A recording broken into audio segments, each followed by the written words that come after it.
Di atas kertas, sistem tata kelola pertambangan batubara di Indonesia digadang-gadang sebagai salah satu yang paling ketat dan terdigitalisasi di dunia.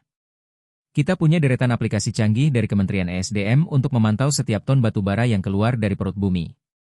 Tapi kenyataannya di lapangan, ratusan tambang ilegal yang merusak hutan dan mengabaikan reklamasi tetap bisa mulus menjual hasil buminya ke pasar internasional. Rahasianya ada pada sebuah celah korupsi yang sangat rapi dan masif yang dikenal di dunia pertambangan dengan istilah modus dokumen terbang. Bagi kamu yang belum tahu, Kementerian Energi dan Sumber Daya Mineral atau ESDM telah membangun benteng pengawasan digital berjenjang. Ada aplikasi MODI untuk mendata legalitas perusahaan pertambangan, sistem MOMS untuk memonitor produksi secara real-time dari tambang hingga pelabuhan, sampai aplikasi Simponi untuk mengunci pembayaran pendapatan negara bukan pajak atau PNBP. Logika sistemnya sangat tegas. Tanpa izin digital resmi dan tanpa kuota produksi di ERCAP, batubara tidak akan bisa diangkut ke atas kapal. Lalu pertanyaan besarnya, bagaimana cara para cukong tambang ilegal menembus benteng digital yang super ketat tersebut? Jawabannya bukan dengan meretas atau menghack server kementerian menggunakan komputer. Mereka menggunakan modus pinjam bendera atau membeli kuota dokumen resmi dari perusahaan pertambangan legal. Dalam skema ini, tambang ilegal yang sama sekali tidak memiliki izin mengeduk jutaan ton batubara dari kawasan hutan lindung tanpa membayar pajak atau jaminan lingkungan sepeser pun. Agar batubara ilegal itu bisa dijual ke PLTU atau diekspor ke luar negeri, dia membutuhkan sebuah paspor resmi.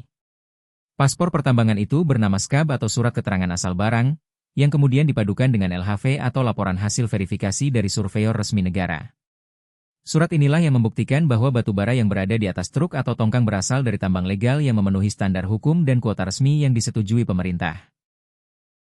Disinilah modus dokumen terbang bekerja dengan sempurna. Ada banyak perusahaan pemilik izin usaha pertambangan atau IUP resmi yang tambangnya sebenarnya sudah habis dieksploitasi atau sedang idle tidak beroperasi. Namun anehnya, di dalam sistem ERCAP, perusahaan-perusahaan idle ini tetap mengajukan dan mendapatkan persetujuan rencana kerja produksi ratusan ribu hingga jutaan ton per tahun. Kuota produksi resmi dari tambang hantu inilah yang kemudian diperjualbelikan. Pemilik IUP resmi yang tambangnya sudah habis tidak perlu repot-repot lagi menyewa alat berat atau menggali tanah untuk mendapatkan keuntungan. Mereka cukup menerbitkan surat SKAB dan meminjamkan bendera resmi mereka kepada penambang ilegal dengan imbalan fee dokumen yang dihitung per metrik ton. Dalam seketika, batubara gelap hasil curian dari lubang tambang ilegal mendapatkan sertifikat kelahiran baru sebagai batubara sah milik perusahaan IUP resmi. Dampak dari celah dokumen terbang ini adalah tragedi ekologis dan kerugian ekonomi yang sangat memprihatinkan.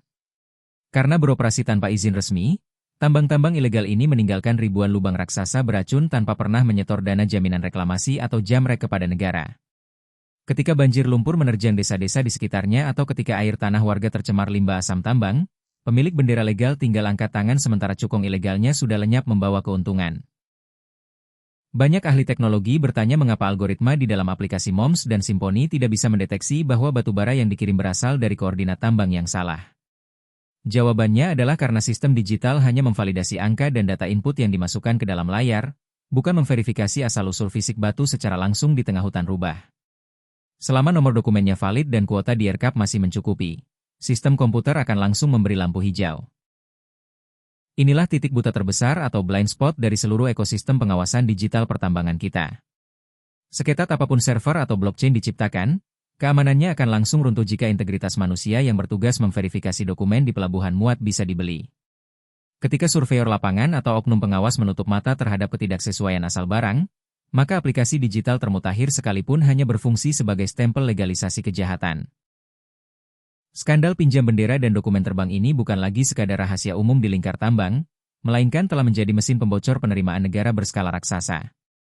Dari selisih pembayaran royalti yang dimanipulasi hingga kebocoran pendapatan negara bukan pajak akibat pelaporan spesifikasi kalori dan volume yang dipalsukan, negara diperkirakan kehilangan potensi pendapatan triliunan rupiah setiap tahunnya yang seharusnya bisa dipakai untuk membangun sekolah dan rumah sakit. Jika di dunia perbankan kita mengenal istilah pencucian uang atau money laundering, maka modus dokumen terbang ini adalah praktik pencucian batubara atau coal laundering. Lewat selembar kertas SKAB pinjaman, batubara kotor yang digali secara melawan hukum dari kawasan konservasi seketika dicuci bersih menjadi komoditas legal bertaraf internasional yang siap dimuat ke atas kapal tongkang menuju pembangkit listrik asing. Melihat kebocoran masif yang mengancam kedaulatan sumber daya alam ini, penegak hukum serta satuan tugas Kementerian ESDM belakangan mulai melakukan audit investigatif secara menyeluruh. Mereka mulai mencabut ribuan IUP yang terindikasi hanya dijadikan lapak jual beli kuota RKAP tanpa aktivitas pertambangan nyata, serta memperketat verifikasi geospasial titik koordinat asal barang sebelum laporan hasil verifikasi diterbitkan. Namun mencabut izin semata tidak akan menyelesaikan akar persoalan jika arsitektur verifikasi di lapangan tidak dirombak total. Selama pengawasan masih mengandalkan dokumen kertas yang bisa dipindahtangankan dan selama sanksi bagi perusahaan pemberi pinjam bendera masih tergolong ringan, maka celah dokumen terbang akan selalu menemukan jalan untuk berevolusi dengan modus-modus baru yang lebih canggih. Skandal dokumen terbang memberikan sebuah pelajaran berharga bagi peradaban tata kelola digital di negara kita. Aplikasi online dan teknologi pengawasan secanggih apapun hanyalah sebuah alat bantu, bukan pengganti moralitas dan ketegasan hukum. Kedaulatan kekayaan alam bangsa ini tidak akan pernah selamat hanya oleh baris kode komputer, melainkan oleh integritas nyata manusia-manusia yang berdiri menjaga pintu gerbangnya.